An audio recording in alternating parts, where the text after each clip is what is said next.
Hey guys, this is Jochen. Welcome to my channel again. First things first, don't forget to hit the subscribe button down there. This would be really helpful. Well, the wave of announcements at Fujifilm has started. The Fujifilm X-T200 was presented as the first camera of probably 3 new models. In this video I share a short specs list and my personal thoughts about it. So let's go!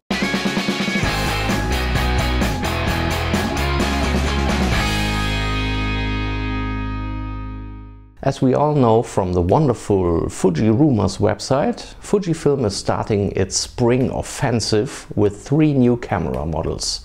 The very early successor to the X-T3, probably an X-T4, the long-awaited successor to the X100F, the X105 or V, and the X-T200, which Fujifilm has already announced for the end of February and which I want to talk about today. The specs in short: it is a DSLR style camera with the EVF in the middle of the body, similar to the X-T double-digit models like the X-T30. Camera will be available in silver, dark silver and champagne gold. I personally chose, as you can see, the dark or charcoal silver for my X-T30 and haven't regretted it yet. But I'm surprised that there is no completely black variant of the X-T200. The large 16:9 touchscreen of the X-T200 can be opened to 180 degrees and is fully rotatable, making it ideal for vlogging and self-portraits. Contrary to the XA7, which is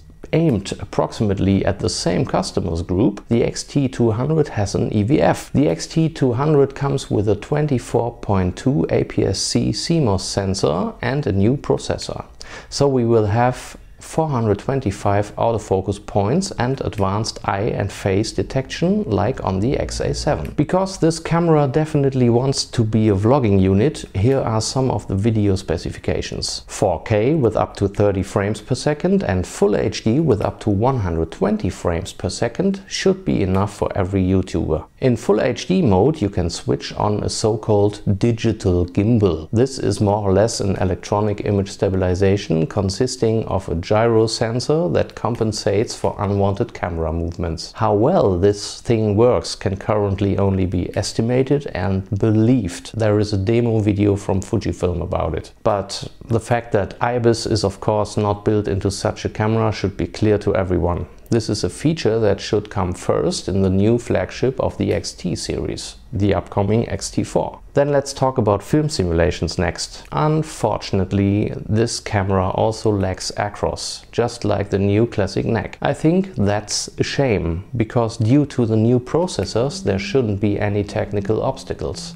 So there is holding back for market segmentation left as the only reason for this. For video shooters, the lack of the Eterna film simulation would of course also be a reason to leave the model behind. But if you can live without all this, the X-T200 seems to be very suitable in the video area. If you want to know more about the specifications of the camera, have a look at the microsite about this model available via the Fujifilm website, or have a look for YouTube reviews that deal with it in detail. Incidentally, there is still no exact release date for the X-T200. It will be someday at the end of February at a price of 849 euros as a kit with the XC 15-45mm OIS lens. By the way, there has been also a new lens announced, a direct sibling to the XF35 f2, which is currently filming me. Oh no, it's not. It's on my X-T30. I am talking about the XC35 f2 Prime, coming with no aperture ring and in a cheaper plastic housing. But I heard that it is more or less the same than this beautiful thing. And for 199 euros it will be definitely worth a look for beginners together with the X-T200. I don't know if there will be a kit offering the two in one package. We'll see. Now I want to share my personal opinion. I'm really not sure what to think about the X-T200. It is definitely aimed at beginners in the world of the Fuji system. But isn't it a little expensive for that? Okay, as I said, the XA7 definitely has similar buyers in mind, has no EVF and is therefore perhaps a little more casual than the X-T200. But it also has most of the other features, likewise the disadvantages, including some missing film simulations. With a price difference of 120 euros and a slightly different body, I don't know exactly what Fujifilm wants to achieve with these camera competitors. And then there is the X-T30, which costs less than 100 euros more in the kit with the same lens. The X-T30 body is available in Germany for 839 euros at the moment. Then you can buy the 18-55 used for under 200 and have everything that the X-T200 can do, both in the photo and in the video area, and even more. You have all film simulations, you have Eterna, you have Acros, everything except the fully rotating screen.